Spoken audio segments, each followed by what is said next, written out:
Members, we formed a quorum. May I call the meeting to order?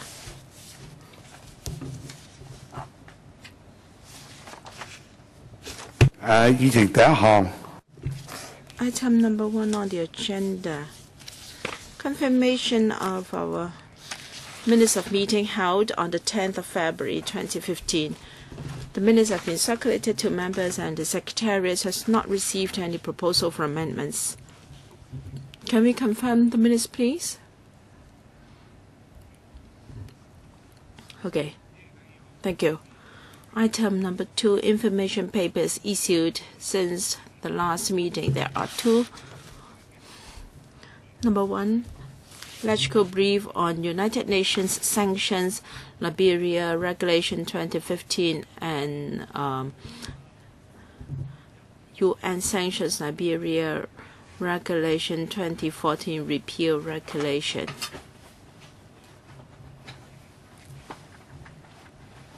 Number 2, administration's paper on the 20th working meeting of the Hong Kong Guangdong Cooperation Joint Corporation, paper CB 1715/1415-01. Item 3, date of our next meeting and the agenda.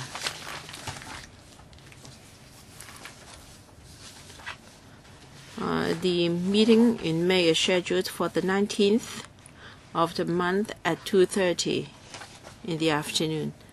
The first proposal is progress of the working group on intellectual property trading, number 1 on our list of outstanding items.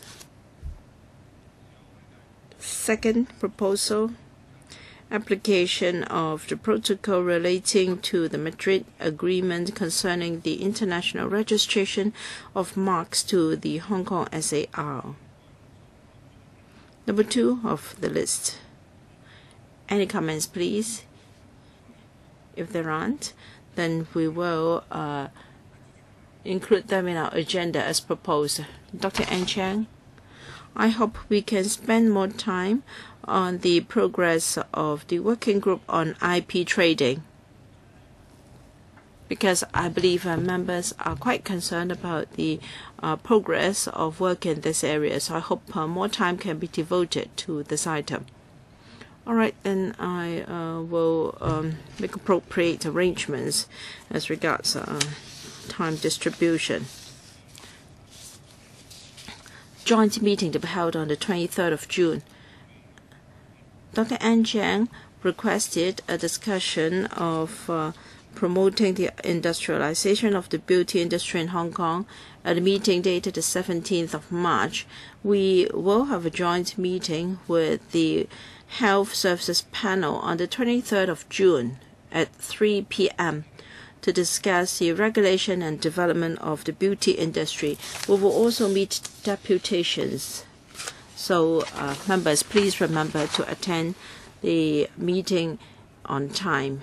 The quorum for the meeting is 9 members from both panels. So there should be at least 9 members present from these 2 panels for the joint panel meeting. Dr. An Chang, regarding promoting the industrialization of the beauty industry in Hong Kong, since we're going to have a joint panel meeting with HSP, I believe the HSP is more concerned about regulation of the industry, whereas on our part we are interested in helping the industry to develop. So let's see. We need to continue the discussion of this issue in our own panel after that joint panel. So can we keep this item on our list of outstanding items for the time being? Development of the beauty industry must go hand in hand with the regulation of the industry.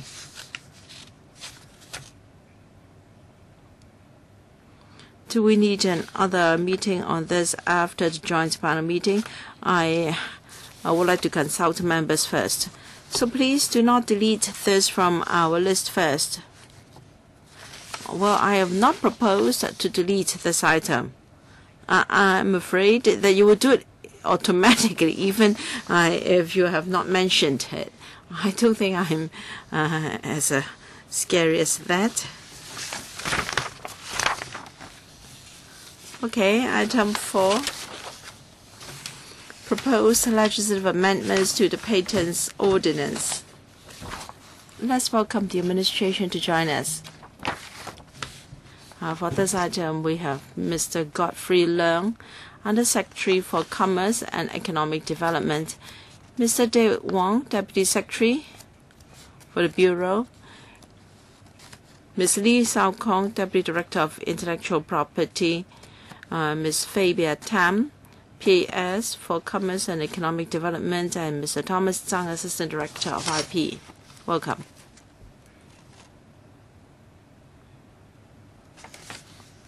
Under Secretary, can you walk us through the paper, please? Before I give the floor to members for questions. Thank you. To ensure that our patent system can continue to develop and ensure Hong Kong can become a regional hub of INT, in October 2011, we set up an advisory committee to review our patent system. So the review committee has the following recommendations. First, to introduce an original grant patent system for standard patents with substantive examination outsourced to other patent offices as a starting point while retaining the current re-registration system for grant of standard patents. B, retaining the short-term patent system with suitable refinements, and C, developing a full-fledged regulatory regime on patent agency services in the long run, which has to be achieved in stages with possible interim measures. The government have accepted all the recommendations and also briefed members in February 2015. We have been upfront with the implementation while including the legislative proposals. I will brief you on the key legislative proposals. First, to introduce an OPG system. We propose to add new provisions into the ordinance to allow an applicant to apply for a standard patent under a new OPG route. The substantive application, and for details, please refer to paras 20 to 13. As we have yet to develop indigenous capacity for conducting substantive examination, our IP department has entered into a cooperative arrangement with our state IP office in December 2013, so that the latter can provide technical assistance and support to our side in conducting substantive examination. Meanwhile, we will, in stages, build up our in-house capacity to conduct indigenous substantive examination. Second, refining the short-term patent system. We propose to add new provisions to refine our short-term patent system. First, substantive examination of the invention underlying a short-term patent should be made a prerequisite to commencement of enforcement action after a short-term patent is granted. Two, the proprietor of a short-term patent or third party having a legitimate concern or doubts about the validity of the patent should have the right to apply to the registry for substantive examination of the patent. Three, the proprietor of a short-term patent should provide full particulars about the short-term patent in question. And D, the possibility of allowing more than one independent claim should be further explored. And there will be provisions on the onus of proof, so on and so forth. Third, to implement an interim system for local patent practitioners pending development of a full regulatory regime. The advisory committee has considered the long-term action. There will be the establishment of a professional regulatory body, accreditation, use of titles, professional discipline training, service monopoly, and need for statutory backing. The research work will continue. The advisory committee is considering the interim measures to be included. The advisory committee believes there should be some restrictions on the use of titles so that before a regulatory regime is in place, there will be no confusion to the public. We propose to add new provisions in the ordinance to reserve certain specific titles which may likely be required for exclusive use under the future regulatory regime, and introduce an interim regulatory measure to make it an offense to use these titles as well as any other title which expressly or implicitly suggests official recognition by government or that such title is conferred pursuant to law. As to the way forward, we're now finalizing the legislative proposals and preparing an amendment bill. If progress is smooth, we plan to introduce the amendment bill to the Council in the first half of 2015. In parallel, we are taking other follow-up actions to cater for the new OPG system, including preparing subsidy legislation to be made under the amendment bill, drawing up examination manuals, designing workflows, and etc. Subject to the progress of the legislative exercise and other preparatory work, we plan to implement the new patent system in 2016-17 at the earliest. Thank you. Now I open the floor to members to put questions to the administration. 5 minutes for each member, all right? Dr. Yan Zhang. Thank you, Chairman. The administration should have set up the OGP system long time ago because it claims that it wants to encourage innovation and invention, but we don't have any OGP system in Hong Kong, and people have to obtain a prior registration in the UK or Europe first. As a result, the costs are too high, and therefore an OGP system in Hong Kong is long overdue. The DAB has also made suggestions to the administration a number of times, hoping that we can have our own OGP system, but there must be mutual recognition. For instance, if I am registered in Hong Kong, can my registration be recognized on the mainland or by the UK or by the European Patent Office? This is very important. I'd like to ask whether the administration has explored this possibility. Mr. Low, SOPG or patent system is a protection for patents, and individual jurisdictions have their own system. Internationally, there is no mutual recognition arrangements so far. We are now exploring whether there is room for cooperation in terms of procedures. For instance, can we expedite the process of examination by setting up a superhighway for examination? So we are going to implement our own OPG system. Regarding our cooperation to expedite examination, we will explore this feasibility with other patent offices. Thank you. I beg to differ, Under Secretary.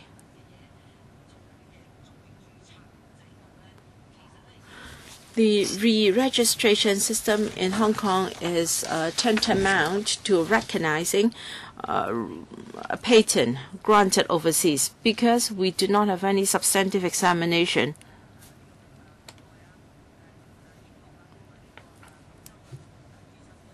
So long as a patent is registered either on the mainland or in the UK or patent, we only conduct a formality examination. So it is similar to mutual recognition.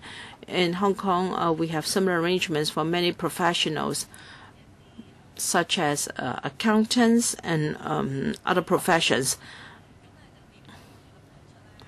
Why do I propose this? Because Hong Kong is such a small market. We have already in place a re-registration system. I don't know how much is the cost, perhaps a few $1,000s. So will I need to apply for a registration under the OPG system? No, because you say that these two will go in parallel, so that means I would not have time.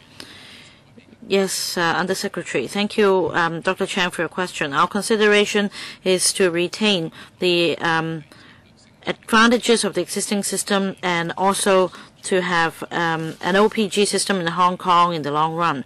And I'd like to respond to Dr. N. Chang's comment. It's true that in other areas we have mutual recognition. However, as far as patent is concerned, so far there isn't any mutual recognition mechanism worldwide. Yes, perhaps the director would like to supplement. Let me explain to Dr. Chang in terms of intellectual property rights. Because the legislation concerned is terrestrial in nature. So, for example, as far as patents are concerned or trademarks are concerned, there is no mutual recognition arrangement. So, apart from Hong Kong, this is basically the situation around the world. However, on patent, because the application for examination usually takes longer, and the global trend is that when it comes to patents, we're talking about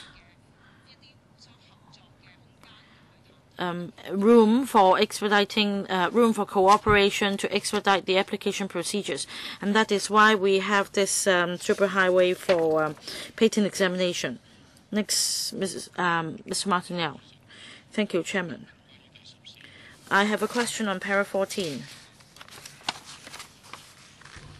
Now, to pick up on Dr. N. Chang's point about mutual recognition of patents, I want to know whether Hong Kong is part of the Patent International Treaty. That is the Madrid Treaty. Are we a member? Second question. In para 14,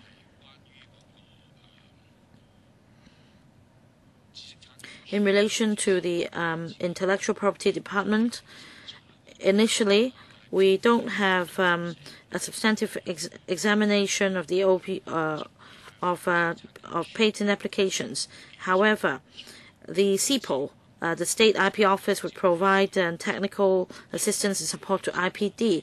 So that seems to be saying that we do have such an examination system ourselves, and that the CIPO is providing support to our system. I want to clarify if this is the case. And we are going to have an OPG system. I'd like to know the timetable when we are going to have our own OPG examination system. And also,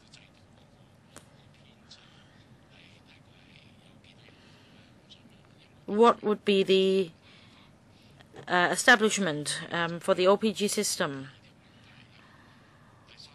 Any preliminary ideas? Now, the third question is this. When you set up this OPG system, you need to have supporting measures. For example, whether we have sufficient patent agents. Now, for patent agents, they need to have very strong scientific knowledge or technical knowledge. They also need to have very good technical writing skills. So I want to know whether you are going to set up any accreditation system for patent agents, and whether there are any plans to groom talents in this regard.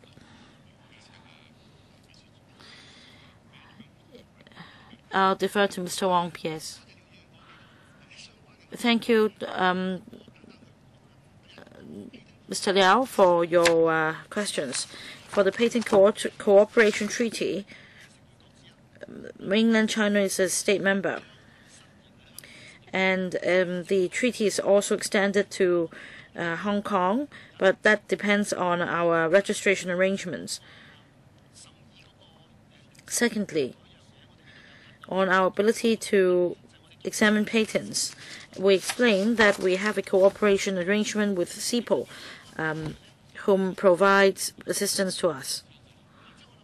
I think as far as the arrangement is concerned, when we discussed with the advisory committee, we agreed that we cannot set up an OPG system overnight in Hong Kong.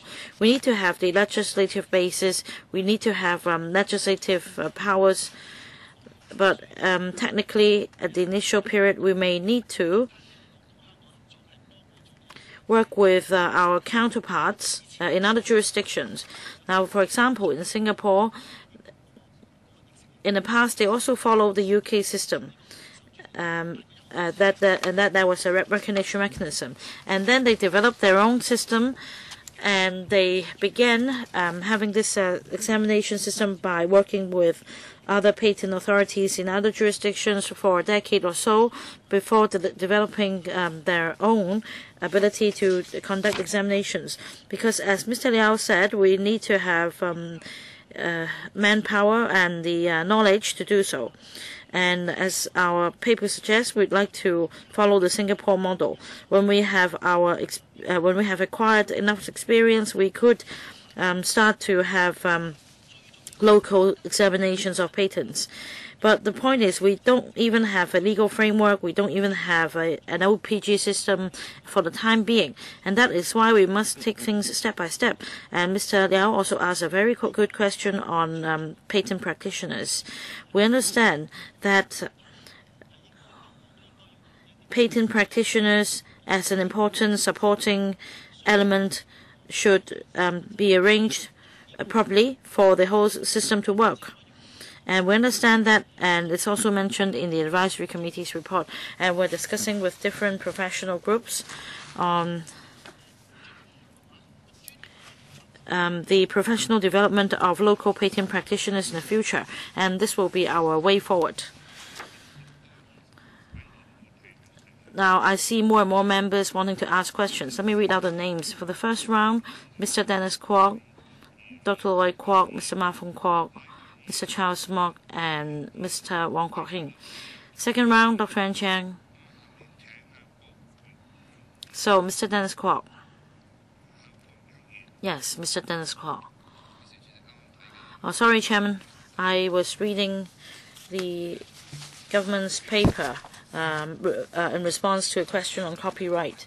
And I see in this paper, in paragraphs 18 to 20, on regulatory regime for local patent practitioners. I understand many lawyers are now patent attorneys in their profession, and they have been they are quite experienced. So will you be requiring them to apply for a license in the future? Who would take the question? Yes. Thank you, Mr. Kwok, for your question.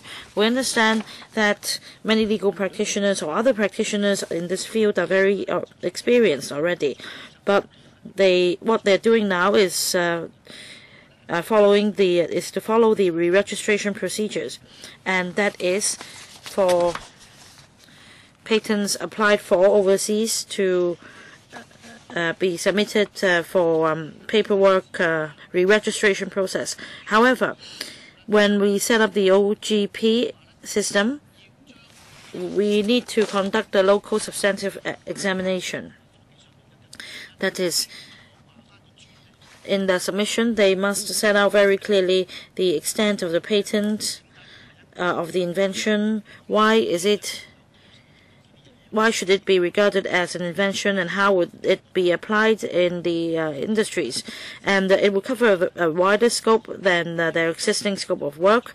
And we are now discussing with the local practitioners on our way forward when the OGP is set up, what professional qualities would be required.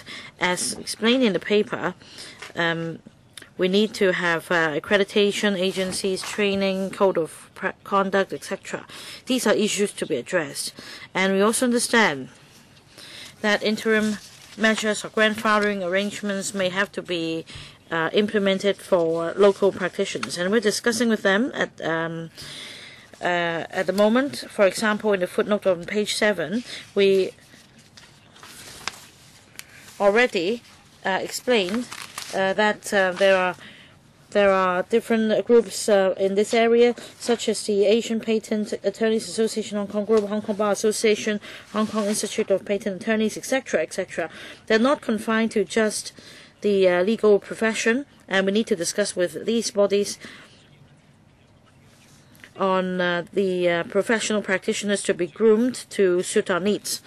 Our major concern is this: if your regulatory regime is too harsh, then even for practitioners with many years of experience may not be able to get a license, and they may face difficulties, and this is my concern. And secondly, I am happy to hear that you're going to discuss with the two legal professional bodies, the Bar Association and the Law Society, on the regulatory regime. Yes, I think this is necessary, but definitely you need to seek views from the two legal professional bodies. Thank you, Mr. Kwok, for your reminder. Definitely we will do so. And in fact, as far as the development in Hong Kong is concerned, as far as development of profession is concerned, usually we see practitioners working in that field before the professional bodies set up. So we will discuss with, or we'll deal with these issues when we, in order to address the points about training and professional development. Dr. Loy Kwok. Of course, subjectively, I support an OGP system. We should have an original ground patent system in Hong Kong. So even the name sounds good. I don't think anyone would object. However, we need to be pragmatic and resolve practical problems and find our objectives. When it comes to patent registration, I have some experience because I used to work as the director in the APAC region of a U.S. multinational company, and I do have some experience as far as patent applications in courts are concerned in Hong Kong, and we also faced legal challenges before. And in the process, I learned that establishing an OGP system is not easy, because an inventor sometimes would subjectively think that a patent should be granted to his invention. But when it is assessed by a professional patent practitioner, that's a whole different matter. The part which the inventor thought should be patented may not ultimately be granted a patent. So simply put, you may think that this is great invention, but in the end you cannot have a patent granted. On the other hand, well, that is to say, professional services is very important. Of course, in Hong Kong, we have the relevant professionals in the legal sector and other sectors for examination, but they are mostly concerned in the past with re-registration and also possible lawsuits arising from the patents. When it comes to patent application for new inventions, that's a different matter. Even if we really develop this profession in Hong Kong, I don't think it will be self-sufficient. We must have a very good connection with the world. For example, in the United States, there are different experts with expertise in certain technical skills or products. In fact, not many experts would be able to work on patents of different inventions. So we need a very strong network. I'd like to know what the government's estimation is. We cannot rely on wishful thinking.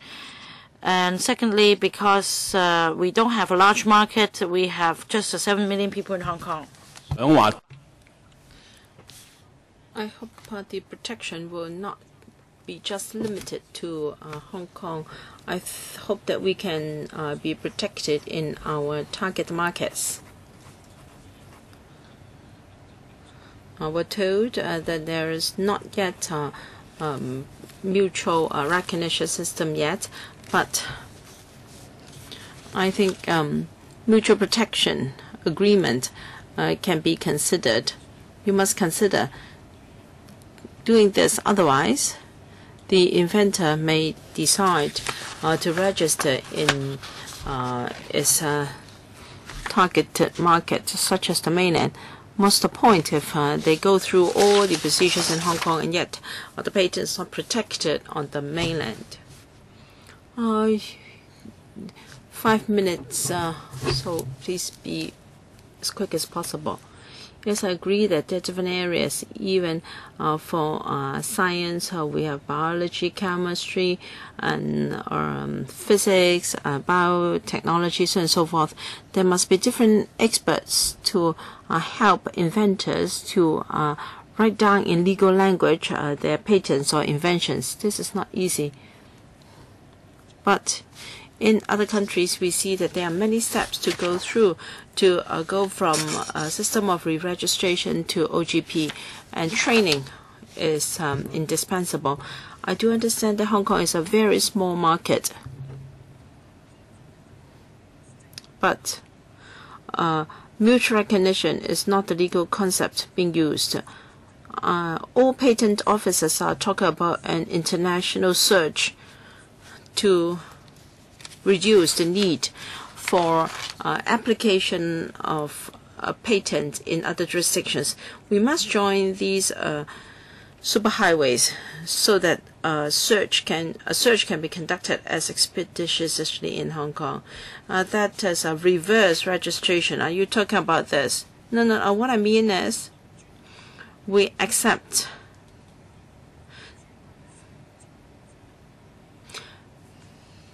the rights of a respective patent office in enforcing their patent rights, and there is a set of international arrangements, agreements, and we go by the agreement, and we can then proceed faster. Mr. Ma Fung Kwok.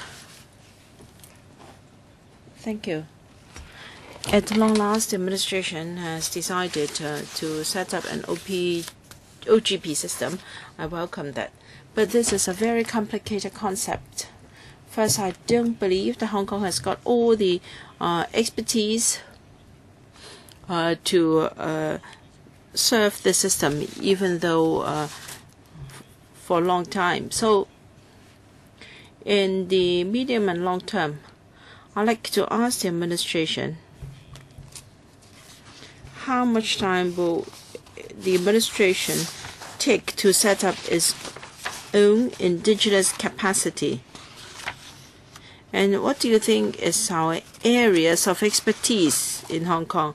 I don't believe the administration can have a comprehensive system. As Dr. Lo Wai Kwok said, the specialized knowledge involved is highly complicated, and I don't think the existing practitioner in Hong Kong can cope fully.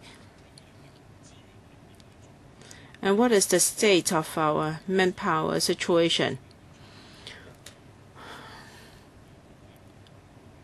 What manpower planning do we require to ensure that we can have the necessary talents to serve the system? Thank you. Thank you, Mr. Ma, for your question. As mentioned by my colleagues, it takes time for us to develop our own capacity for conducting substantive examination, and we have to groom our talents gradually. Depending on the take-up rate of our own system, we can do it in stages. Take Singapore as an example. It started its OGP system in 1995, and it's not until 2013 that it could start to do its own substantive examinations. So it's just for your information. I'm not saying that we will necessarily have to follow Singapore's pace. So we will outsource the substantive examination first and retrain our own talents. And in the process, we can take stock of our own strength, and we will know what areas of expertise we have.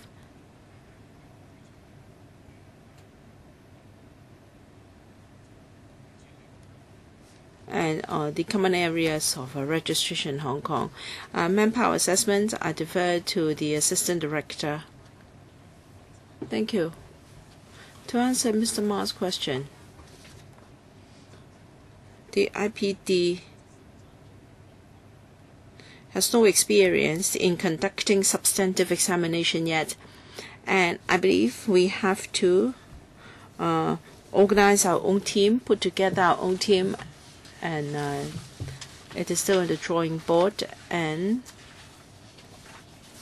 the Bureau has also promised to has already agreed to manpower training for conducting substantive examination.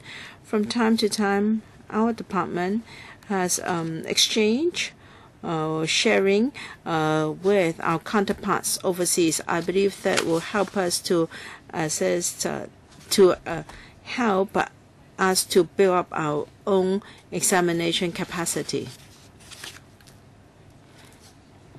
As said by the Undersecretary, we will consider our own expertise in technological development, and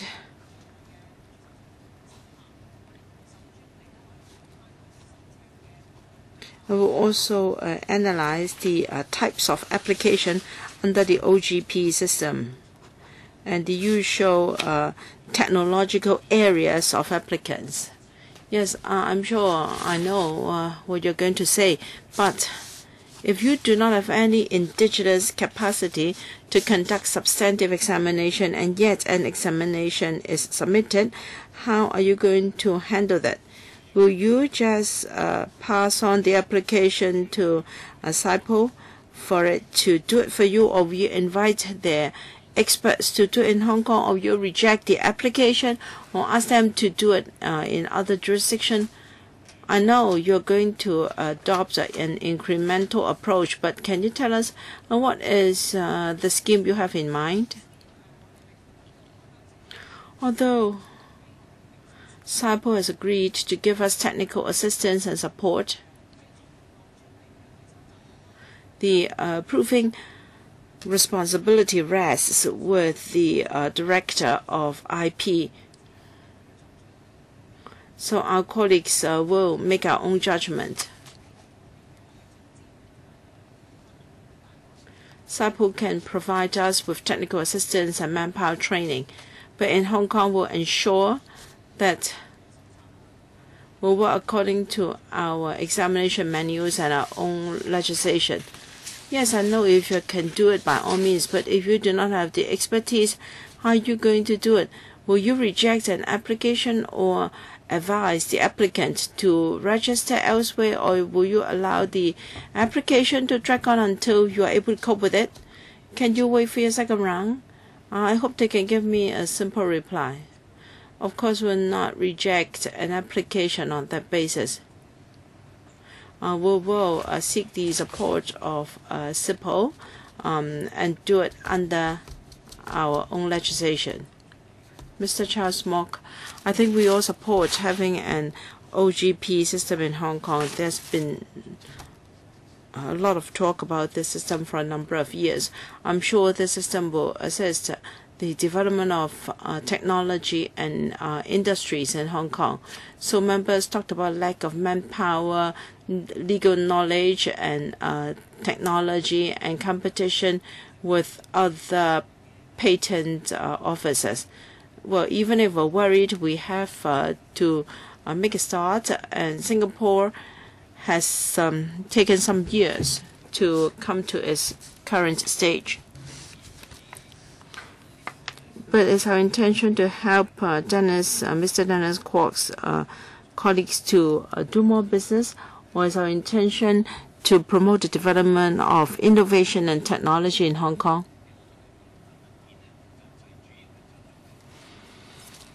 Your paper is mainly on the legislative preparations. Yes, we understand that, but you have to tell us the roadmap ahead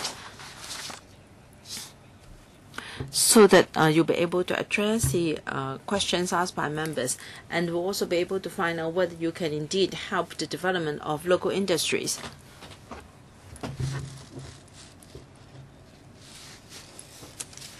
I have a question on the short-term patent system. I've received many complaints concerning this system in the past. There are people out there because under the short-term patent system, no substantive examination is required. So people would just register and try to monopolize a certain technology, even RFID. And then at fairs and exhibitions, that person dared to send a legal letter to foreign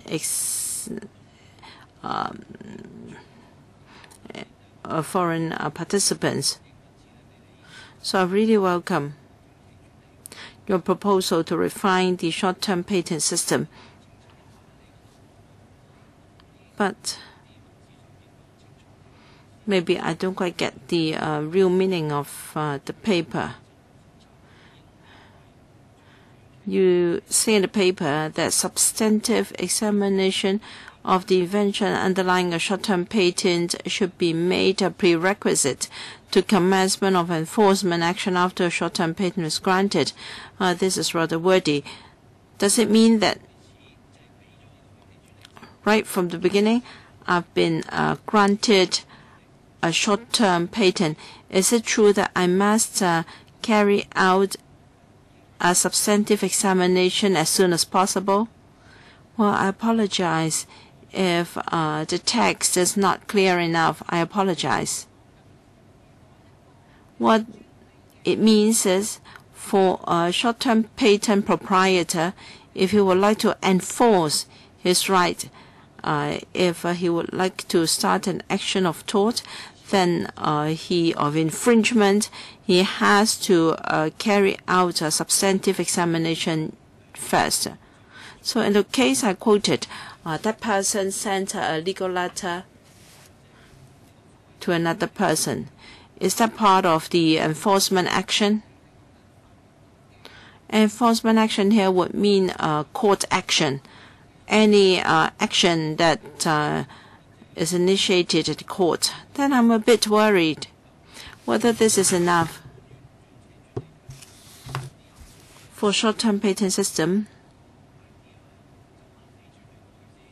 some people might to mark a certain idea as being his, so that his right would not be infringed upon even before the concept is maturely developed. So your proposal here doesn't fully address my issue. Indeed, I served a large multinational company, and then a letter was received claiming that RFID has been infringed.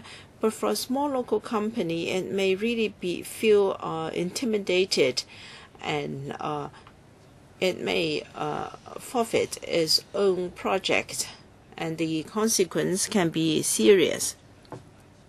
So I think a substantive examination will be too late if we have to wait until court action is to be taken. Well, issue of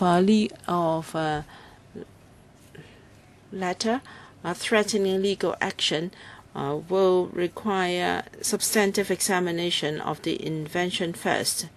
And in the amendment bill,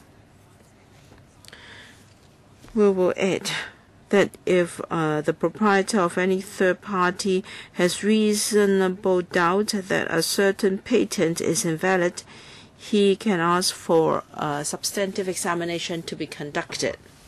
Thank you. Next, Mr. Wong Kwok Hing. Thank you, Chairman. Chairman, I welcome this paper. Well, in the budget debate, I openly showed my appreciation for Secretary Mr. Greg So for making this commitment. Now, I have some questions. In para 23 of the paper, it sets out the timetable for the legislative proposal, and it is said that the amendment bill will be tabled into lecture in the first half of 2015.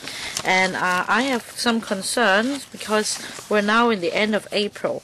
It is quite impossible. So my question for the government is whether you can follow the suggested timetable and table this amendment bill before the end of before the summer recess. And I have another question. In para 22,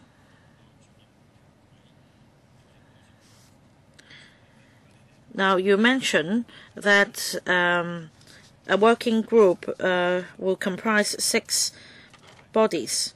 And why don't you get the tertiary institutions involved as well? There are universities with experience in this regard. Will you invite universities to send representatives to take part in your research and preparation work? My third question is this.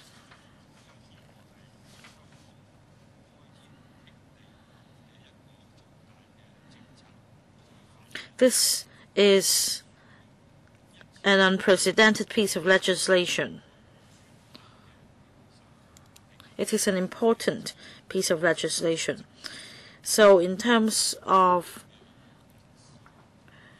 examination of patents, we need professional patent practitioners. So the profession's composition and their professional qualifications are important for implementation of the legislation. Although you have said that CITB will also provide assistance, I'd like to know more about this. Who would take the question? Yes, Undersecretary. Well, first of all, I thank Mr. Wong for his support. And tentatively, our timetable is still to table the bill into lecture in the first half of 2015. This will be our goal tentatively. If we have another timetable, we'll inform members as soon as possible. Another question by Mr. Wong on working group. The working group comprises representatives in the industries, and of course we also have sought views from universities, and we also have consulted universities, but they are also but they're not really industrial practitioners. They are just more focused on inventions. Now the third question. Well, for patent attorneys or patent practitioners, at the moment they usually have undergone training overseas, and we believe that after setting up our own system and with the support and assistance from CITB, we will be able to gradually build our own talent pool. Chairman, another question. Now, after the original ground patent system is established in the future, do you have any idea at this stage on fees and charges in the future? Well, primarily this will be according to government's users pay principle, and we do not have. We're still in the process of preparing the figures, so I'm sorry I cannot provide you with any concrete figures at the moment. However, at the moment, for re-registration, the fees are $896. For short-term payment, $822. Of course, the fee will be high in the future because the substantive examination would attract some costs as well. Anything to add? Well, cost recovery That's your response, and it's really alarming. So after setting up the OGP system, because I don't know how big your establishment will be, you should not aim at cost recovery right in the beginning. Well, but I think re-registration and OGP system are two different things.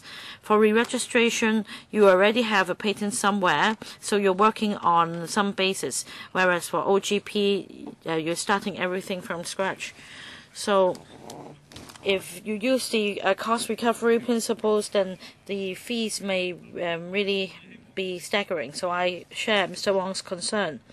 Of course, the government would also need to give regard to the actual situation. Mr. Sin Chung Kai.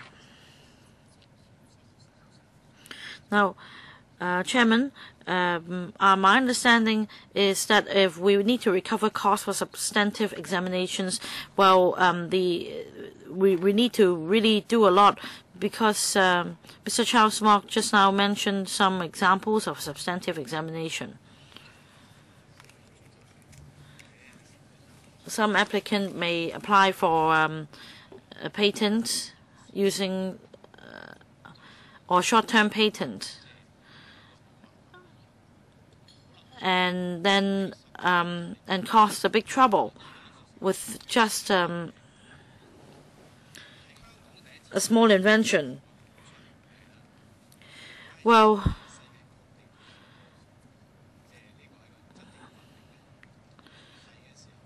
must the invention take place in Hong Kong? I don't think so. But do you need to find out whether there is any similar invention elsewhere? If so, you need to search globally, and huge costs may be involved. I'd like to know what substantive examination involves. Now, second question. After I get a patent,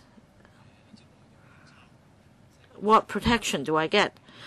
Well, as you know, there are copycats in the mainland. Actually, there are copycats everywhere. Let's say I have an OGP, and then I find that my patented invention is now being manufactured in the mainland. So what protection do I get? Assistant Director. Well, let me explain about substantive examination. That is, we examine whether the invention could meet the requirements for a patent to be granted. That means, is it really something new, an invention, that it is innovative, that nobody has ever invented this before, and whether this can be applied industrially. Whether, because there are inventions all the time, and we need to ensure that there aren't any similar inventions before the application is submitted. So we need to conduct a global search on similar inventions around the world that exist before that invention. And in fact, there are different data banks. Some are free, some some comes with a charge, and usually the patent authorities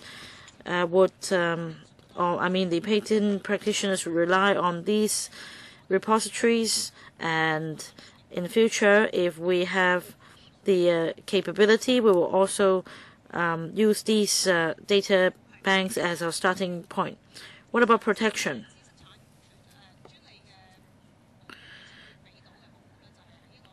Now, for protection, within the period of time, other people are prevented from using the prevention.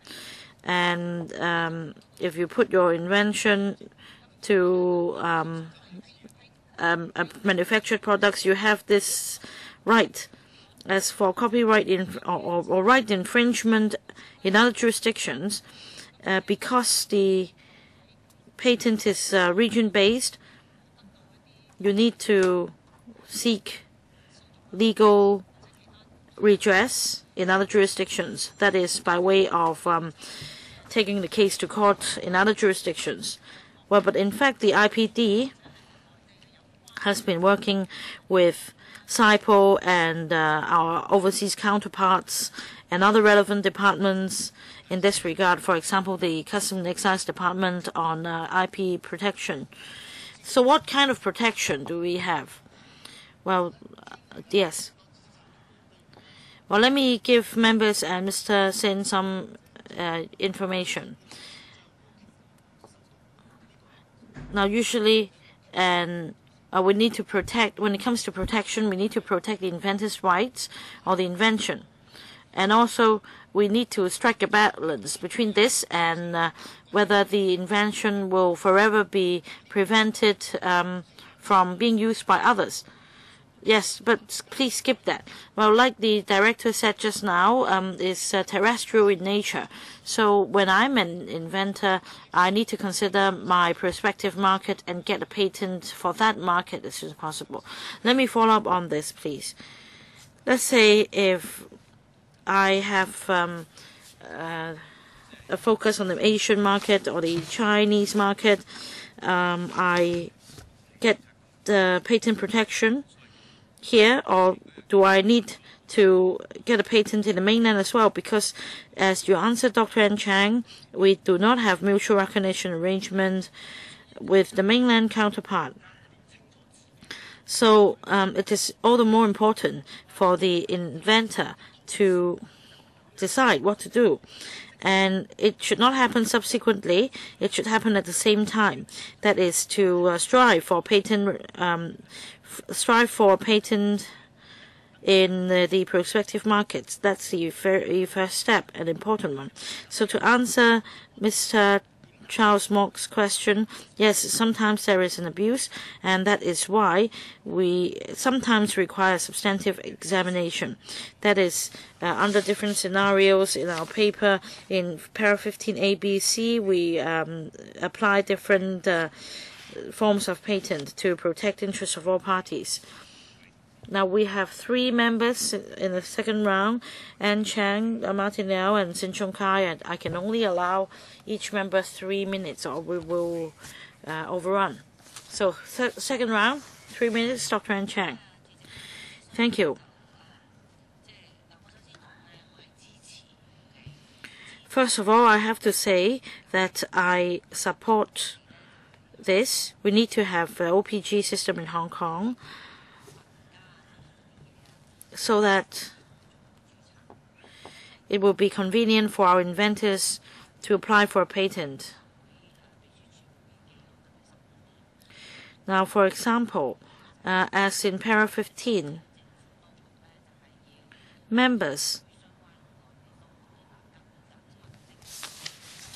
urge that mutual recognition system be set up to offer greater protection. And that's in LegCo's background brief, para 15. Because when we're talking about our existing system, be it the real patent or the short-term patent, the registration fee is only a few $100s. Whereas for the new patent system, we're talking about a very dearly sum. It may be several $100,000, but maybe not that huge, not that such a huge sum, but at least several $100s. So on the one hand, you need to attract or incentivize people to apply for a patent, and we wouldn't want to follow the Singapore example and wait for 20 years. Because you said it's from 1995 to 2013, so it's 20 years. Please listen, don't just shake your head. Of course, when it comes to the nitty-gritties of the system, we may not know very well. But as an entrepreneur, as a businesswoman, I have to tell you, because we are the users of the patent system. So I'm telling you, I'm not given any protection. And like Mr. Sin Chung Kai said, what if somebody copied my invention in the mainland? Will I get any protection? No. And that's why my question is justified. For example, for the European Patent Office, let's say if you apply for a patent in France, then across Europe the patent from the European Patent Office will be recognized. All right, this is written here, and there is also a United Kingdom Patent Office. So that means one patent will be recognized by all of these jurisdictions. So my question is this: when we're talking about the system, well, in terms of professional knowledge and training of talents, you're going to ask for assistance from CITB. Don't shake your head. Why do you always shake your head? Who are you? Why don't you not, instead of shaking your head? You can't always be right. So, well, I don't want to see a system still being developed for a long time and not being put to use. And can you fight for this under the next CITB supplemental agreement? Just like marine arbitration. Arbitration can be done in Hong Kong. They can have their office here. So why don't you ask CITB to have their office in Hong Kong? This is also one way out, because they have a market of 1.3 billion. In fact, under one country, two system, CITB may be able to allow patent registration in Hong Kong and on the mainland to be mutually to enjoy mutual recognition. Can you allow me time to respond? Well, we look at this in a very positive manner. In other countries, the cost is a substantive examination doesn't cost hundreds of millions of dollars, but just a few $1,000s. Whether we are talking about trademarks or patents, it is in businessmen's interest to apply for registration on the mainland as soon as possible. As regards how different jurisdictions or patent offices can help one another, there are international treaties and conventions to do that. But legally, this is not the concept of mutual recognition. Patent treaty is a way to allow us to do it expeditiously. Okay, so I only need you to say yes, you're moving towards this direction, and that's enough. Mr. Martin, I also support having our own OGP system. This so-called parasitic system is not so desirable. The beauty with parasitic system is we don't have to spend money on substantive examination, and other jurisdiction will do it for us. But based on cost recovery principles, I'm sure the OGP system will be much more expensive.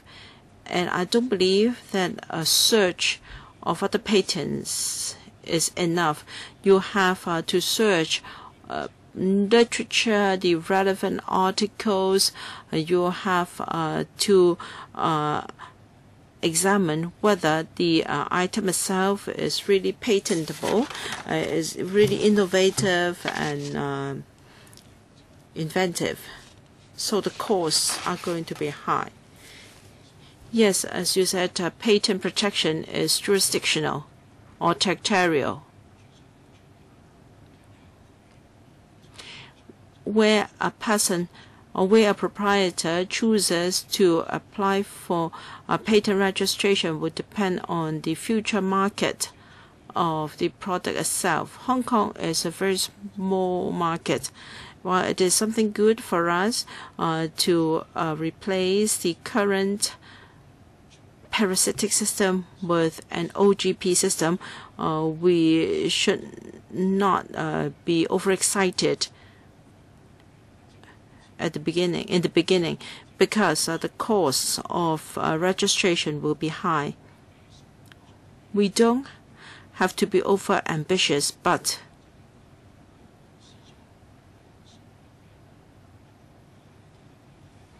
our investment should be proportionate to the size of our market. As we said, we're going to apply the user pay principle, and we have heard members' comments, and we will take that into account. For our establishment, we have one supernumerary assistant directorate grade officer looking after the OGP system. As regards the way forward, it really depends on the progress after the system is up and running. So you don't have to set up too big an establishment. You have to wait and see and assess the actual need first. I think there should be two parts to the registration fees. First, for OGP, you need a professional or an organization to charge a fee to apply for registration with the government, and the IPD will charge another fee. Is that right? 10 years ago, SITB has got an establishment of 100,000 strong to take care of that. All right, I have to draw a line after this because we've overrun quite a lot. Mr. Sin Chung Kai. Well, some members here claim that they have successfully got this OGP system. Well, for protection, Hong Kong is such a small market. We've only got 7 million people, whereas on the mainland there is a population of $1.3 billion. Will people seek to register their patent simultaneously in Hong Kong and on the mainland? If people do that, they have to pay double fees, and they may say that it's too expensive, and the government may provide a subsidy. But if it is found that the patent is not really original, then the public will criticize the government for providing financial assistance to patents that are not really patentable. And according to the Undersecretary, the user pays principle should apply. Using this logic, you have to search whether the patent is registered in the US, in EU, or on the mainland. And the expertise involved may cost you hundreds of thousands of dollars. So is it really something good for Hong Kong? Is it worthwhile for Hong Kong to set up an OGP system? So we may have to spend a huge amount of money to get an OGP registration, and yet the protection is only limited. Whereas if you register it in the US, there is a population of 300 million, and then on the mainland, a market of $1.3 billion. Legislating is easy. Oh, it's not easy. Now, I don't know. I am a layman here. I don't know whether there are colleagues familiar with this area. So we don't know who has the expertise to do the examination, and you rely on support from the country. According to Mr. Martin Liu, they have 100,000 strong office to do this. And what about Hong Kong? Do we need an establishment as big as a university to do this? I have no reason to oppose this, But what if we have spent a lot of money to set up the capacity and yet no one comes forward to apply? For instance, can I apply for a patent covering a food truck or a food trolley? Your time is up. Mr. Sin.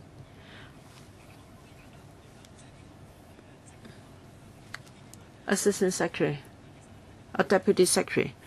Well, these arguments pro and for and against such a system have been rehearsed for decades. The advisory committee has gone through a very detailed discussion before making these recommendations. You will talk about the possible subscribers, of course. In developed countries, even though if the economy is smaller in scale, they have an OGP system. If we really want to promote innovation and technology, we should take this as the first step. I agree with Mr. Liu that we have to be careful with the size of the establishment, and we should adopt a cautious and incremental approach. And we only talk about a few $1,000s. And we will do our very best, hoping that we can help the development of our own economy, of our own industries. Although Mr. Xin has queries, I don't think he will object to your proposal. In principle, the panel supports the administration in submitting an amendment bill to the Council to establish an OGP system. Okay? All agreeable? Then we move on to the next item. Latest development of the Hong Kong Science Park Corporation, Science and Technology Parks Corporation.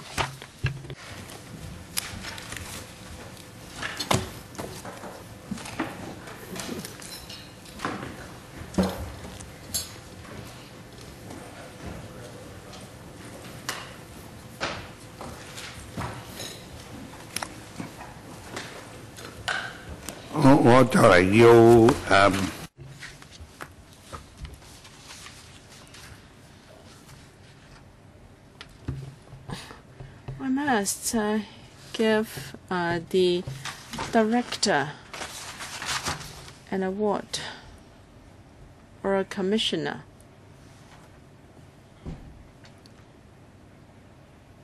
Well, you appear in the council even though you are injured. All right, let us welcome from the administration Ms. Jeanette Wong, Commissioner for Innovation and Technology, the beloved officer of Ms. Emily Lau. So grateful to you for your appearance, even though your arm is injured. Mr. Johan Wong, Deputy Commissioner for Innovation and Technology. We also have Mr. Vincent Tang, Assistant Commissioner, and Mr. Alan Ma, CEO of the Hong Kong Science and Technology Parks Corporation. Who will walk us through the paper first?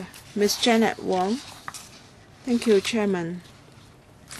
We are very pleased to explain to members two major new measures of the Hong Kong STPC. First, the establishment of a corporate venture fund, and B, implementation of a revised industrial estate program. I'll first talk about the CVF corporate venture fund first. As we all know, private investment in science and technology is far from satisfactory. Among the 100%, 45% is from the private sector and 55% from the government. We believe there is a need to increase or to boost the contribution from the private sector, and we would gradually replace our small enterprises financing scheme with this corporate venture fund, CVF. It is a matching grant to encourage private sector investment.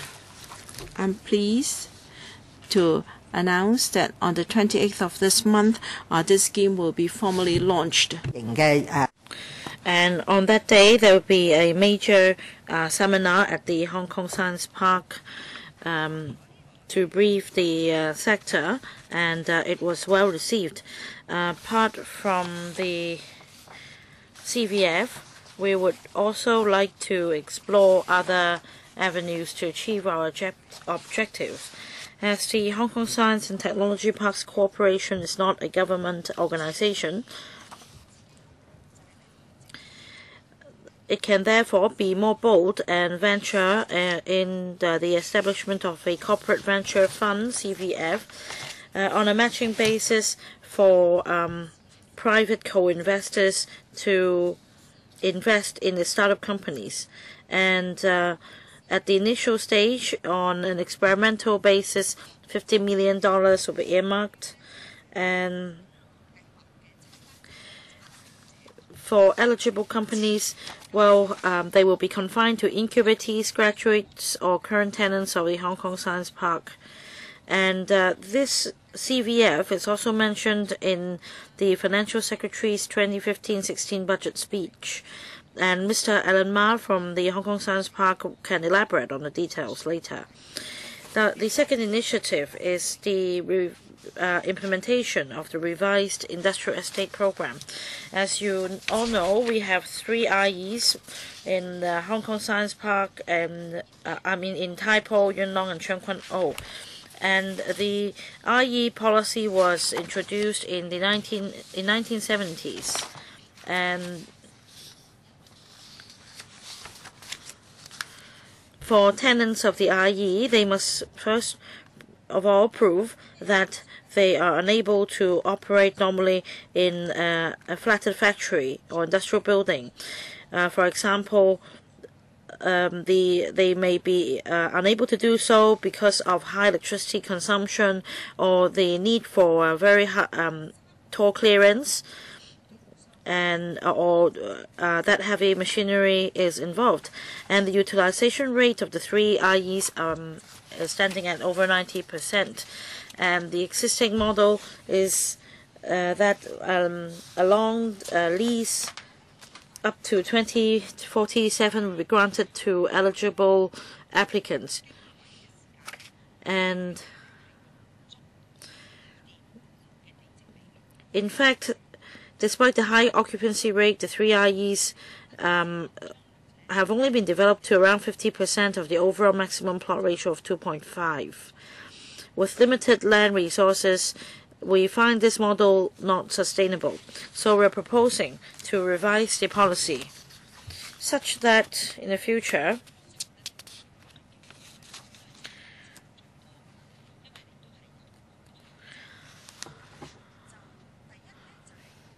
we may allow 7 or 8 story factory buildings. First of all, we would admit applicants which may operate in the normal multi-story buildings. However, they must prove that in terms of their investment or the manufacturing model, they must suit our needs. We don't believe that we need mass production. Usually, they may be from the high value-added sectors such as pharmaceutical products, etc. And also, the Hong Kong Science Park will not grant long-term leases. Instead, the STPC will be responsible for developing the buildings, the renting or leasing the units to tenants, and the rates would be pegged to market factors. Because under the existing model, we think that this is not really suitable. And this is basically the picture. Today, we are here to seek members' policy support. and we will then move on to a detailed study into the operational model and the financing. Well, we must hand over the venue at 4:30, so I will be more strict on speaking time limits. And we have 5 members wishing to ask questions or speak at the moment. I think each member may have 6 minutes. Questions and answers included. 6 minutes for each member. First, Mr. Charles Mok, Dr. Lo Kwok, and then Felix Chung, Ms. Emily Lau, and Mr. Sin Chung Kai. I'll draw a line here because I must, by 4:30, hand over this room. First, Mr. Charles Mok. Thank you, Chairman. In principle, I support these 2 major new initiatives. Now, for industrial estates, as many people who frequent the IEs would know, we don't have sufficient facilities, we don't have sufficient shared or common facilities. Apart from data centers, in recent years, we are seeing fewer and fewer users of these IEs. At the same time, there isn't enough space in the science park, and sometimes the science park may not be suitable for small-scale industrial production. And we have been told by the science park that as far as R&D for industrial procedures are concerned, the manufacturers would like to have this done in Hong Kong instead of China. So I have a question on the CVF. I'm not going to talk about the scale today. My concern is that you have too many constraints. There are constraints as far as investments are concerned, or the withdrawal mechanism. Earlier, we discussed that as far as eligibility is concerned, companies are required to meet some criteria. For example, they need to be incubatees, etc. And is it possible to extend the scope? That is, if they're not incubatees of the science park, at least you should allow for them to apply for membership so that they can benefit from the fund. Some companies may want to be more self-reliant. They may not want to use too much of the government's resources, and we should encourage that. However, I don't know whether it is to do with management. You have decided that only incubatees or graduates or tenants of science park will be allowed.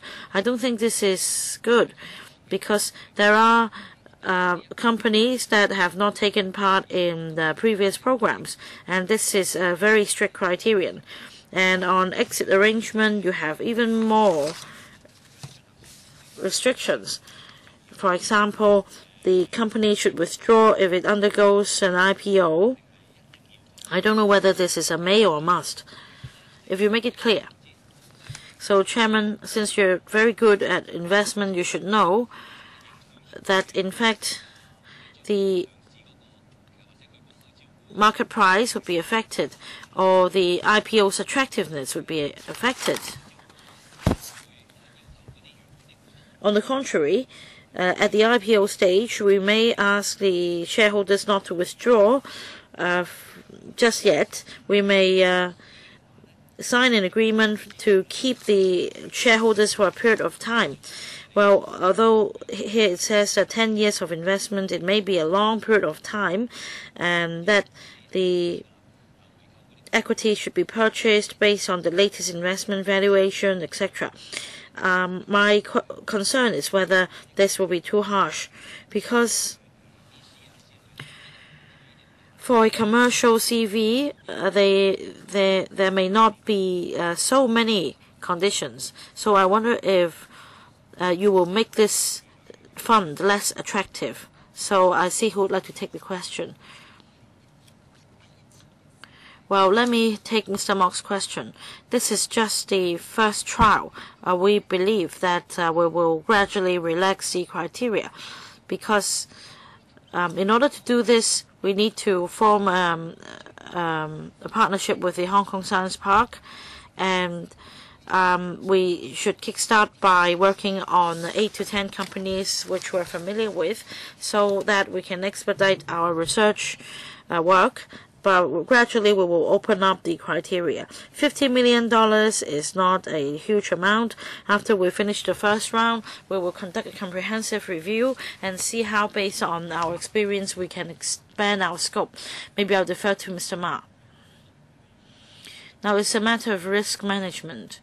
And as mentioned by Ms. Wong, this is in fact some sort of a trial, because we have not made such investments in the past decade. I won't say this is a high-risk investment, but at the beginning stage, we would like to invest in companies which we're familiar with, and we would like to try on these companies which we help incubate. And we believe in terms of risk management, this will be the best. And after the $50 million are used up, we will gradually open up the criteria. And we believe that and we welcome other companies in applying to join the Hong Kong Science Park.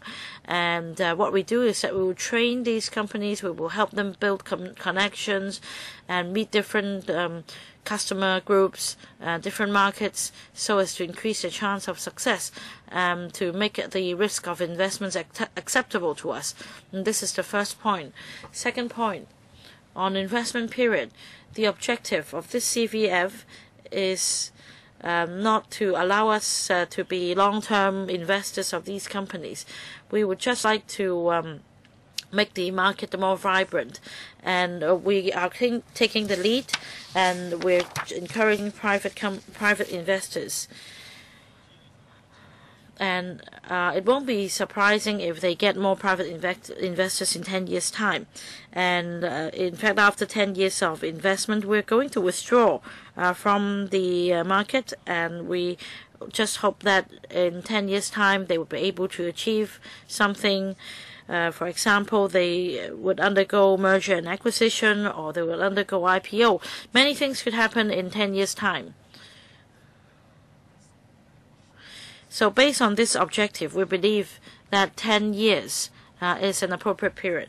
Next, Dr. Low Kwok. Thank you, Chairman. I need to declare first that I'm also a director of the Hong Kong Science and Technology Park, but I receive no remuneration.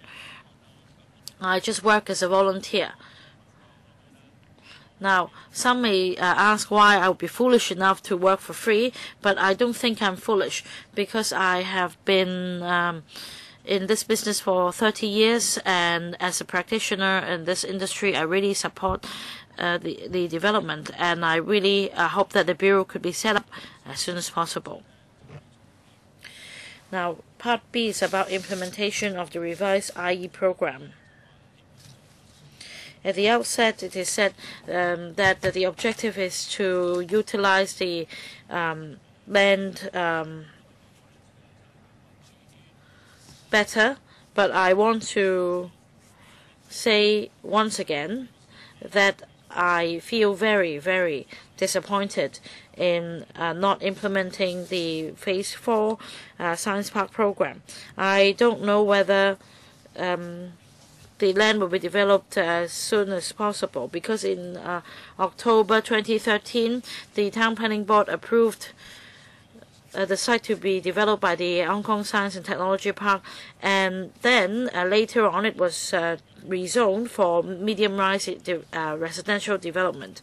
And in fact, according to the paper, Phase 3 of the Hong Kong Science and Technology Park, well, the first 3 buildings were officially opened, while the remaining 2 buildings will be completed in 2016. And the take-up rate is about 50%. As for the first 2 phases, the occupancy rate is over 90%, so it's proved to be very popular. And Chairman, I've received some cases requiring assistance, and many companies would like to use the incubator in the science park, because but that but then the threshold is very high. But in fact, we have insufficient supply. Therefore, I think we should not just put a stop to the development of the Hong Kong Science Park. As regards the setting up the CVF, I welcome that, and the industry or the sector also welcomes that. But the amount is just $15 million, and since it's a matching grant, the total amount is only $100 million. This is just a very small sum. Now, if you go to Luowu, Shenzhen, and Shekou, you can see many technology companies there. Now, they are not talking about industrial estates. They have a whole area of technology companies, and Shenzhen is the #1 innovative city on the mainland. So how can Hong Kong compete with them without losing out is an important thing. For IEs,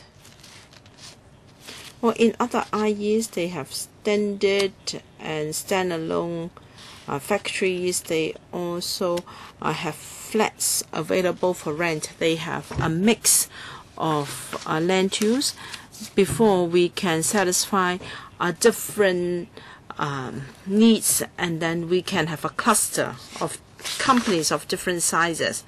So the revised IE program wants to maximize the land potential. This is the right direction forward. But the paper says that in the future there won't be standalone premises. Will this be too extreme? Because there are industries that really need a dedicated standalone premises, such as biotechnology, which we want to promote. So can the Commissioner address these issues? Thank you. Well, I can say for sure to Mr. Lo Wai Kwok that we won't be so extreme as to say that we will not give them standalone industry buildings, but they have to prove to us that they have great difficulties. Under the new policy, this is still allowed. Yes, then I'm more assured. I'm just afraid that in case there is such an opportunity, red tapes will prevent this from happening. So they will not have only one type of land use. Yes. We will build our premises for hire by different companies. But if there is a case that need a standalone factory building, well, there is room for consideration. I can put this on record. Well, even for flatted multi-story factory buildings, you have to enhance their functions. There should be new thinking, so that people will not have the misunderstanding that we are providing traditional flatted factory buildings, and will ensure that there are new facilities available. Mr. Zhong, the idea is to encourage industries to come back to Hong Kong. Of course, many members say that this is a good thing, but we don't have enough land in Hong Kong. So we should review the use of the existing 3 IEs. I'm pleased to see that the administration has found out that the plot ratio of the existing IEs is not maximized. For more than a decade, the SL government has never considered the need of our industries. So this paper comes as a nice surprise. Finally, there are policies from the administration to support industries. In Annex 2, we see the admission criteria of IEs. I know that they're just here to consult the council, and it will be some time before the new criteria can be implemented. Now, subject to the support of the panel, do you have any timetable for implementing the new criteria? And regarding this extra 40%, how much floor area are we talking about if you say that there can be buildings 7 to 8 stories tall? And if a company has really satisfied the emission criteria for high value-added and precision industries, can you or can they discuss with the IE or STPC first? When a building factory is being designed, can you cater to the special need of that company, such as the loading, so on and so forth? There should be some initial discussions, although the building may not necessarily be granted to that particular industry. Emission criteria. G.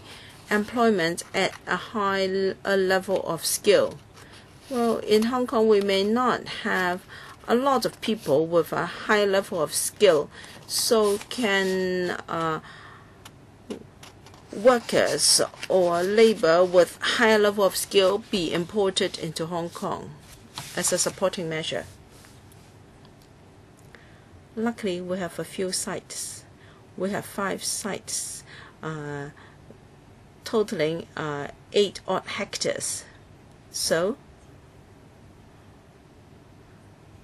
it would be much simpler than recovering the site from the users. Can we have prior discussions with those industries? That can certainly be done, because we are aware of the need for a clustering effect. For instance, if a building is for Western or Chinese medicine, we must have to understand their best manufacturing practices, the demand for ventilation, and other factors.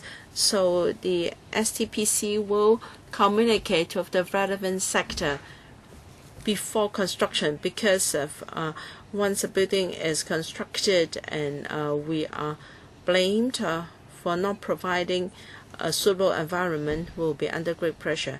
So the employment of at a high level of skill, can I ask Mr. Wong to supplement? Thank you, Chairman, and thank you, Mr. Chong, for your question. Annex B has got the current admission criteria of IEs.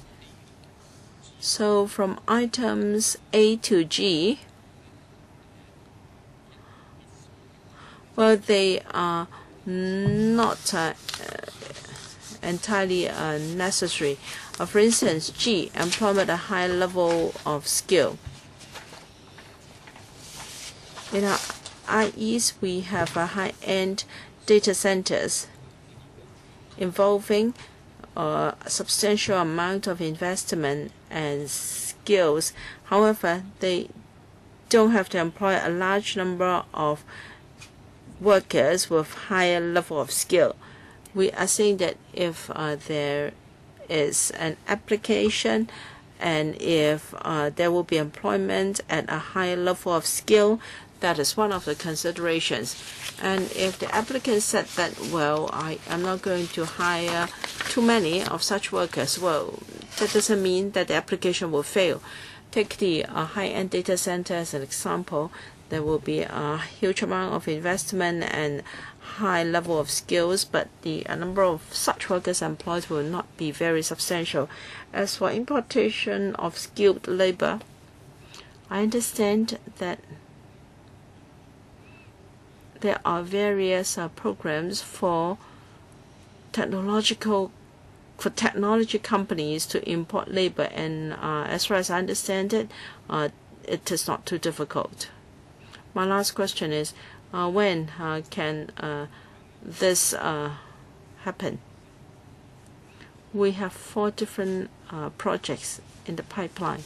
We believe the first one will be commissioned in 2020. The floor area will be available. We are talking about 2 million square feet of industrial land, but detailed planning has to be done because different industries have different requirements for, say, the room height and also the loading. So the rough floor area is 2 million square feet. Ms. Hamlela, I think Ms. Wong knows that this panel supports her work, but unfortunately, they have not done as much and as quickly as we expect them to do. According to the paper, Hong Kong has a lot of venture investors, but they're more interested in investing on the mainland, Taiwan, Singapore, and Silicon Valley. So I'd like to ask the administration whether the proposals here will reverse the tide. What attraction do we have to attract these venture capitalists back to Hong Kong? Yes, I understand. While you have to proceed cautiously and you have to do it step by step, but in other countries, they move in bold steps.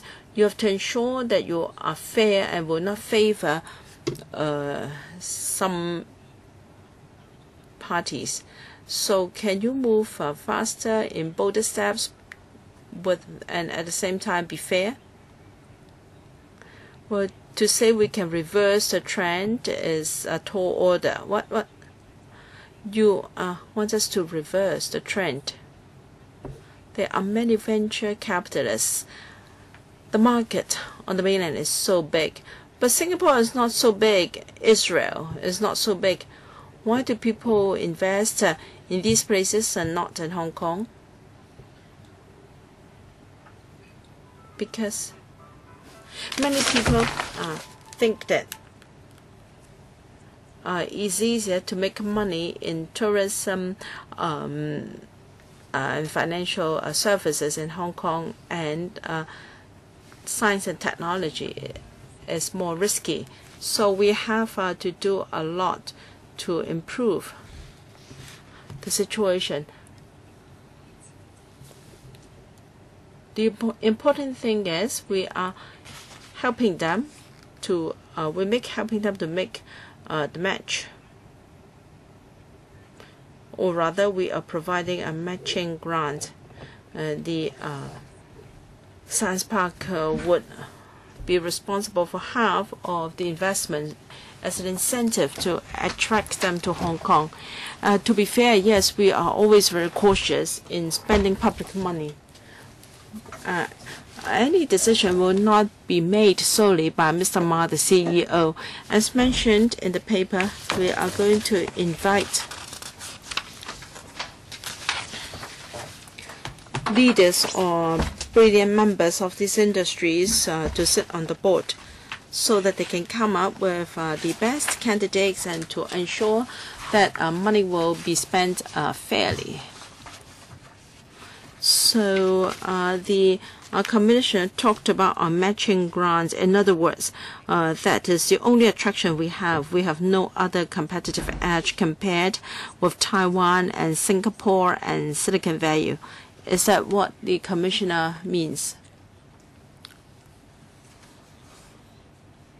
Thank you, Ms. Hamlela.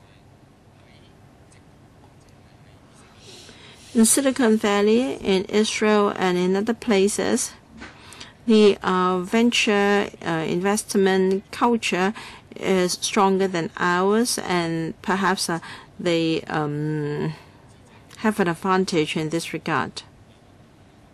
In Hong Kong, we match private investment as a means to share part of the risk. And we hope that as a start, as Mr. Ma said, we will choose of those companies eligible will be our incubatees, graduates, or current tenants. If these schemes are successful, then we hope that we can let other investors see this new opportunity and this new culture. So this fund will be a start. So it's natural for investors to place their money in industries where they get a bigger return more easily.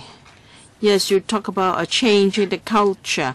How can you change the culture if people like to place their money in other industries? Well, in fact, it is about risk sharing, and it also shows that the government and the science park attaches great importance to that. In fact, money is not the only incentive. As set out in para 16, apart from the matching of funds, we also have extra incentives. For example, we help startups in terms of building network, knowledge sharing, etc. So apart from financial incentive, well, there are other incentives. Well, in fact, Emily just now asked a very crucial question. Why is it that Singapore is even smaller than Hong Kong? Why is it that technological achievements are greater than that in Hong Kong? And I also ponder on this question. That is about manpower. First of all, we aren't doing enough to train manpower. The manpower groomed in universities are not retained in Hong Kong. Second of all, we have a very strong sense of local protectionism. We exclude outsiders, whereas in other countries like in other jurisdictions like the mainland, they absorb talents from elsewhere. But I have this impression: IT talents may be prevented from coming in because of work visas and immigration requirements, and there are a lot of obstacles for them. So I don't think it's just about your commission or your bureau. I think the whole government should work on it. Chairman, I agree with you. Recently I talked to somebody in Singapore, and they started to work there, and immediately they were given the right of abode. Now, Commissioner, do you really understand what we're talking about? Right, living conditions, tax concessions, education for the children, etc. They provide very good benefits for these expatriates. What about Hong Kong? We have nothing. Chairman, we don't even have sufficient school places for them. Mr. Sin Chung Kai. Chairman, I have a question on land. The Development Bureau, a few years ago, talked about revitalization of industrial buildings. You're going to revitalize industrial estates. So will it be the same as in revitalizing industrial buildings? I don't know whether part of the land will be set aside for so-called a science estate. Well, for standalone industrial buildings, maybe you can relax the plot ratio to allow better utilization of resources. What about multi-story buildings? Well, of course, there will be conditions.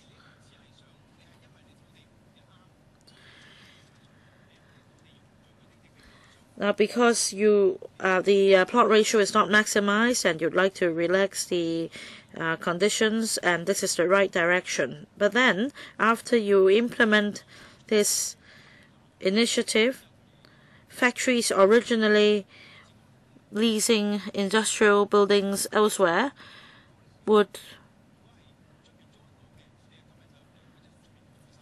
come to the IE instead, and you're competing with other industrial buildings.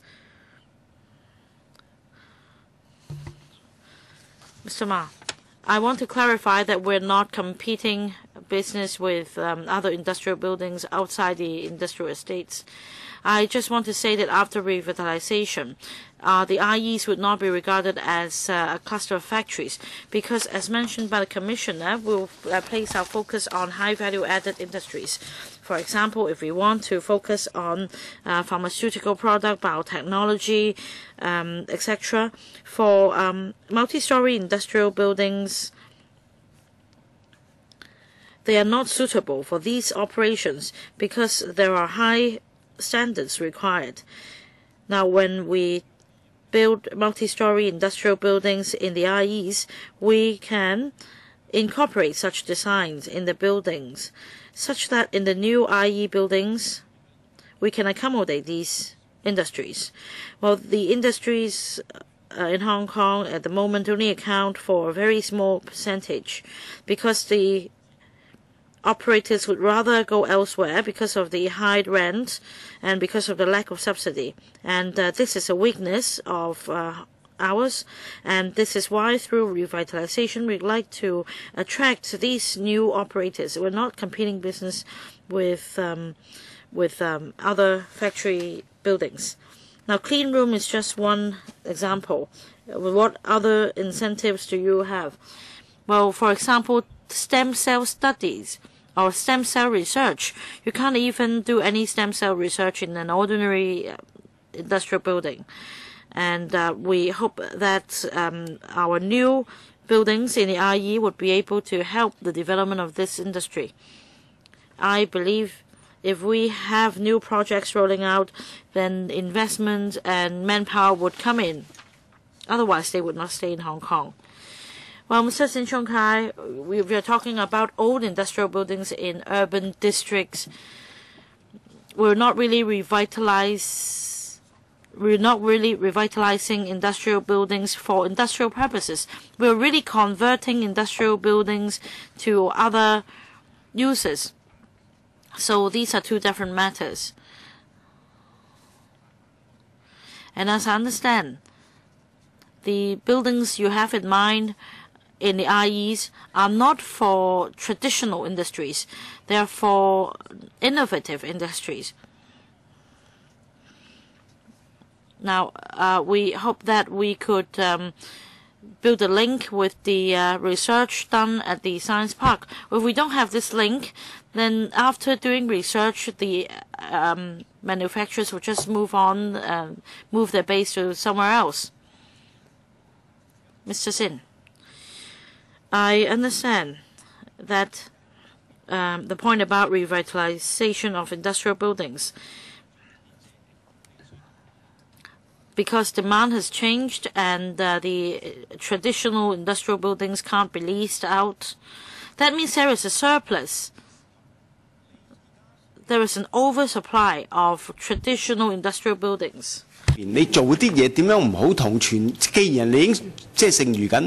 So when you already have a surplus, you should not duplicate your effort. And this is the key. And how can you ensure that? You talk about the sanitary or the clean room. Do you mean that you are going to provide subsidy to attract them to come? Who would take the question? In fact, in paragraph 27 of the paper, we touch upon this point. May I take a moment, please? Let me flip through the pages. In fact, what we have in mind is that one of the changes in our policy is that our leasing conditions in the existing IE would be based on the development costs, so the rates tend to be on the low side. However, in future, first of all, this will be depegged, and the rates will be set according to prevailing market conditions, and they should be competitively priced instead. That means we're not providing rent at a particularly low rate in order to compete with the private sector, so to speak. And also, as mentioned in Annex 2 of the paper, the current emission criteria of industrial estates would continue to apply. That is, apart from this point, that the project cannot be accommodated in ordinary multi-story industrial or commercial buildings. We're going to give more flexibility on this. As for the other factors from A to G, they will continue to apply. So for the newcomers, under the new IE policy, They are going to provide new or improved product services, new or upgraded technology. They are going to make substantial contribution to Hong Kong's exports. The investment should be significant, and the technical staff should also be, the staff recruited should also possess a high level of skill. So I don't think we should compare ourselves with the industrial buildings in the private sector. I thank the IT Commission and the Hong Kong Science and Technology Park. Dr. N. Chang, we must hand over this room by 4:30, so please observe strictly the speaking time limit. I'll let you speak as well. But I haven't spoken. Well, you went out and I draw a line. Anyway, we have to pass this room to another meeting, so we cannot extend this meeting. Chairman, but we haven't reached 4:30 yet. Right, but I've drawn a line. Anyway, let me speak first on this fund, the CTF. I'm quite puzzled.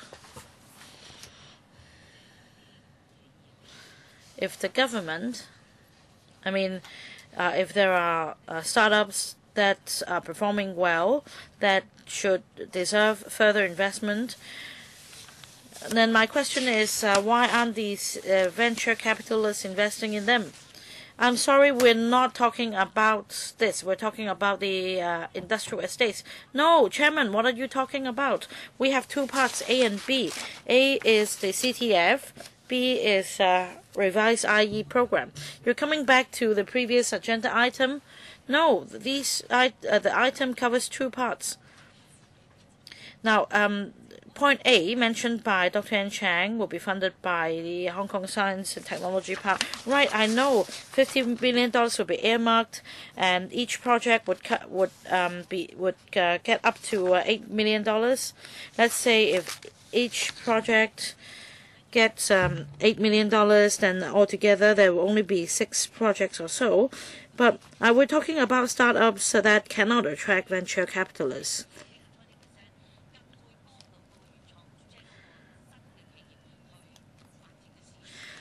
So can you really help by the matching of funds?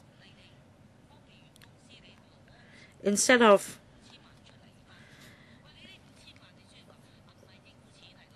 taking $50 million out of the pocket of the science park. Although you say this is not coming from public coffers, it is still public money. You just set aside an allocation within the Hong Kong Science and Technology Park without asking government for additional funds. So my question is, why can't you do matching more properly? I have a question mark here. All right, if there are no other questions, the meeting's adjourned. Thank you for coming.